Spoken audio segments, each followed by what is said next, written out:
Good morning. As folks know, we are here at the Utah Republican Party getting ready for our annual convention. So this is our organizing convention coming up on May 1st. As part of that, in the lead up to the convention, we're doing discussions and conversations with the various candidates for state party leadership. Currently today, we're going to be recording and meeting with each of the candidates who are interested in these discussions, who have decided to run for the state party chair. The first of those conversations that we're doing today is with Brad Baker, who we'll get to in just a moment. And you see him here. So Brad Baker is one of those candidates who's interested in running. And again, Brad, like I said before we started the recording, appreciate your willingness to be considered and to jump into this conversation with us. A couple of housekeeping things before we get going.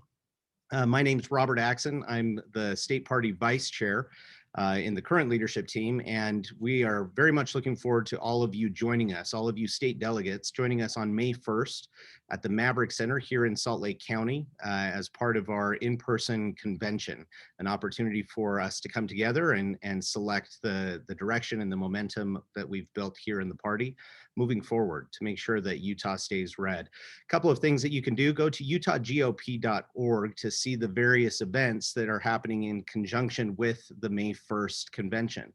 So starting the day before on Friday, there's a number of events going in through the evening, and then Saturday morning, there will be a morning service prior to May 1st, Saturday, later in that morning, where we'll be starting that actual convention there at the Maverick Center. So with that, with the housekeeping behind us, Brad, let's turn it to you. A couple of things that that I'd like to kind of go over with you is maybe start off with telling folks why you want to run, and actually before that, let's take one step before that. Tell us about yourself. Tell us about you. What's something people might not know? So one of the things that people might not know about me, in my vetting or in my being vetted by delegates, I've gotten the same question of who are you, which is really understandable because I am 22. And I'm currently going to college studying communications specifically related to civic advocacy. I believe it is one of the most important things for preservation of democracy in the future to be able to advocate for your side and to be able to advocate for those who might not be able to advocate for themselves. I also love music. I am a sax player by trade, and I absolutely love that. I have a little puppy named Gus. He's a half basset hound, but all adorable. Love it. Love it. You're going to have to bring the puppy around to some Republican events next time you have the chance. Unfortunately, I don't believe I'll have the chance. He is currently living elsewhere.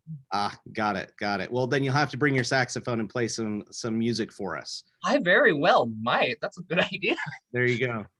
Well, tell us, as you gear up and you've been talking with delegates, you've been engaging with them, what do you think is maybe a challenge that you've experienced in your life, whether it's professionally, personally, that has provided you some important preparation and skill set, or maybe it's an example of the type of leadership you would bring to the party, and how is that beneficial for you moving forward if you are selected as the state party chair?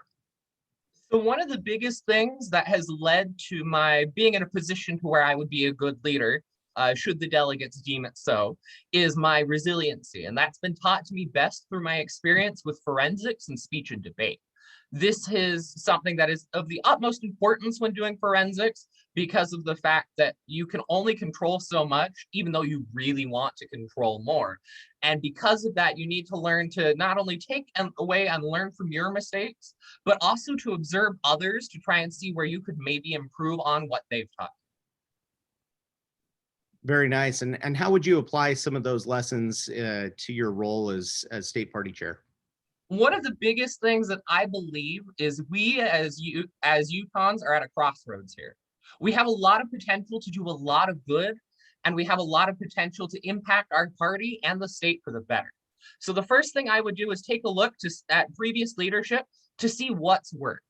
Not only that, but I'd consult with more experienced people. I am only 22 after all, to try and help make the best decision, not only for the state, but within the area of the party that I would have the influence should I be elected. The next thing I would do is take a look at whatever hasn't worked and try to analyze out of the box solutions to those problems. We as a state are doing good and we as a party are doing good, but there's always room for improvement. So why did you decide to run for this position? I've only been involved with politics for a couple of years now. I've only been allowed to vote for a couple of years, to be fair. And unfortunately, I've seen a lot of division and I've seen a lot of mudslinging and personal attacks. I believe that we as Republicans need to band together to stand for something. And unfortunately, there's been far too much infighting and far too much mudslinging for my comfort levels. The other thing that inspired me to run was seeing a lack of people my age being involved in the party. And that's one of my biggest platform planks that I'm running on, is outreach to people my age and outreach to people who might not be affiliated with the party for whatever reason they so choose, to try and inspire them to come back. Very nice. Tell me and tell the folks listening, what's maybe a challenge that you have to your candidacy and something that you need to overcome as you're engaging with delegates? Definitely my age, as easily the youngest candidate out of everyone running. I get a lot of delegates who are not as willing to take me seriously because of my age. And to be fair, I completely understand that. If I was in their position, I definitely would be a little bit skeptical. The biggest thing that I need to do is to refine my ideas, because I feel like although people might be skeptical of me, I have winning ideas. What do you see as maybe the greatest challenge facing the Utah Republican Party right now? The greatest challenge that I can see is becoming a big tent, like President Ronald Reagan once said. I firmly believe that that is the goal of the Republican Party, to try and invite as many people to come forth. But unfortunately, there's some changes that need to happen. Like I said earlier, we are doing good as a party, but we definitely need to be doing better. This includes things such as outreach to independent or unaffiliated voters who may have left the party for one reason or another. This includes reaching out to the next generation of Republicans, such as myself, to try and convince them to become involved with the electoral process and involved with their civic duty. But this also involves trying to reform current party practices to make them better in line with that big tent. Fantastic. Great answer. Thank you, Brad. Tell me how you're going to approach things. Let's say you're elected as the state party chairman. There are a number of audiences that you have in state party leadership, whether it's elected officials, candidates, state delegates, grassroots activists, donors, average Utahns and average Republicans. There's many people that have different priorities. What's the best way and how would you approach navigating each of those relationships and each of those audiences? It's one thing that's honestly been kind of a challenge to learn as far as my campaign goes. But the first thing that I need to do is I need to better understand where those various audiences are coming from. I believe one of the greatest things about the electoral process and the process of governing is the art of compromise. And unfortunately, in some states, the art of compromise is simply lost. So by doing that, the first thing I would do as state party chair is surround myself with people who all have various insights into those different points of view. That way it could help me make a more informed decision, because as someone who's a little bit young around the edges, I definitely have a lot of learning I need to do in order to make the best decision for the party. The next thing I would do is I would sit down with the various audiences and try to find a compromise to the various goals. One of the big things I've learned in communications is you aren't necessarily going to be able to satisfy everyone, but the art of working towards a compromise to get the best possible solution for everyone is a challenge that I'm definitely willing to undertake. Well, thank you. Tell me, if you are selected by these delegates on May 1st, what are some of the key priorities that you will have moving forward in these next 2 years? For the state or the party? Let's do both. Tell us for the state and then also what you'll do for the party. All right. So for the state, the four biggest priorities that I would try to have as state party chair would be to try and fight inversion in whatever the responsible way possible. As someone who has asthma, I can tell you that the winter months in Utah are brutal.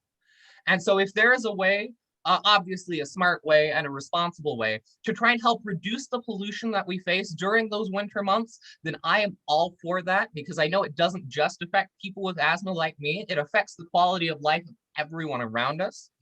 I would also try to emphasize ways to try and help fix Utah's housing crisis. Unfortunately, it's getting way too expensive, and there's a whole variety of reasons that I frankly don't quite understand yet. But every Utahn should have the ability to get affordable and safe housing, and that is one of the other big issues. The next issue that I would see for the state as a whole is education. As someone who comes from a family of teachers, I can not only tell you the importance that K through 12 education has on shaping the individuals that go through it, but also the importance on helping them have a better quality of life. The final issue for the state that I see would be continuing to invest and upgrade in our infrastructure. As you and the audience may or may not know, we are expecting a rather large earthquake at some point in the future. So not only do we need to stand to upgrade and retrofit those things to make them earthquake proof, but we also have the ability, because of our smart financial planning and smart governing, to invest in the infrastructure for today, so it's not as big of a problem for tomorrow. And then finally, as the party chair, there are a couple of things that I would really emphasize to try and help reform the party as a whole. The first would be to reform the various processes where reporting misconduct claims or claims that need to be investigated, whatever they may be, and reforming those to try and help make it a more fair and equitable process. Unfortunately, there's been some allegations that have come out recently that, whether or not they are true, show we probably should go about reforming that process to try and help everyone feel safe and help everyone feel welcomed in the party. The next thing I would do as party chair would be a massive campaign of young and unaffiliated voter outreach, because I read an appalling statistic on, I think it was KSL, that said something like 40 to 50% of Utah voters are unaffiliated. And that is way too many people not engaging in their civic advocacy. And that is something that, as party chair, would probably be my biggest plank. And then finally, adding additional resources for candidates who might not have it otherwise. As a college student, my campaign is obviously not the most well-funded, and I feel like that has put me at a significant disadvantage. So I would look for ways within the party to give resources to candidates who might not have it otherwise, to encourage more people to run, and to encourage better democracy by allowing more voices in the room who might not be in there otherwise. Well, thanks, Brad. Building on that, tell us, you've laid out some of the goals that you have and the perspectives that you have that are facing our state.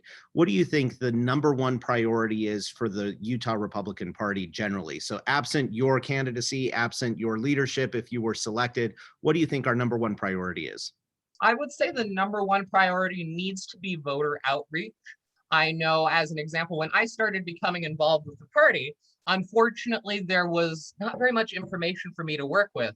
And when I tried talking with people in my local neighborhood about it, they really weren't able to tell me where to go and get involved. And I would say that's probably one of the biggest problems of the caucus and convention system in the status quo, is that it's not necessarily super well advertised, and it's not necessarily super super amazing about getting people my age in. I had to actively go seek out for it, when that's something that, if we want to preserve the caucus and convention system, which we obviously should, we need to work on and improve as a party. Fantastic. And tell me, what do you think the role of the state party chair is? If you The could role sum of it the up in 1 or 2 things, what's the role? The role of the state party chair is to preside at meetings, is to try and set the agenda for the party, and is to try and work on election security, which Utah has an amazing electoral system with the mail-in ballots. It is the best in the country, but there's always room for improvement. And what would be the first thing you would tackle if you are selected as the state party chair? The first thing I would tackle is another one of my major platform planks on an increase in technology in the electoral process as a whole. As I've gone and talked with people, be they current delegates, be they former Republicans who, for whatever reason, have decided to leave the party, one of the biggest things that they stated was the current status quo makes it very difficult for them to do their jobs properly. And my first thing to do as state party chair would be to implement an increase in technological usage to help vet candidates and to help allow those who might not be able to come to the caucus and convention, be it because of medical reasons, be it because of scheduling reasons, still have some ability to come and participate in that electoral process. Well, thanks, Brad. Final question for you. Give us your 30-second elevator speech. What's the final thing? You have a delegate. We're in an elevator right now going to the top floor of the Zions Bank building. You've got 30 seconds. Lay it out for me. I know I may be young. I know I may be inexperienced. And while both of those are fair points, I have some amazing ideas. We are at a crossroads in the state of Utah, and we have some ability to make some amazing change for the future to help better our state as a whole, but to also help better our electoral process. And so by voting for me as a candidate, you would get someone who is going to increase technological usage to allow further access to the electoral process, someone who's going to tackle some of the real issues of Utah today, but someone who is going to govern us in a smart and responsible way. Well, Brad, thank you very much for participating in the conversation. And more importantly, thank you very much for being willing and interested in running for state party leadership. We appreciate people like you who are willing to do it. And what I'll say to you, and I'll say to every other candidate for the state party chair and other leadership positions, whether you win or not, we need you involved. The state party is far better when we're all actively engaged. And so if you are selected to be our next state party chair, I look forward to working with you. All right. Thank you for having me. No, absolutely. And I want to also thank all of you that are participating by watching and seeing our candidates. We appreciate all that you do as state delegates in this process of vetting and engaging and working with us. We appreciate all of you as fellow Republicans here in the state party, and we wish you the best, and we'll see you on May 1st.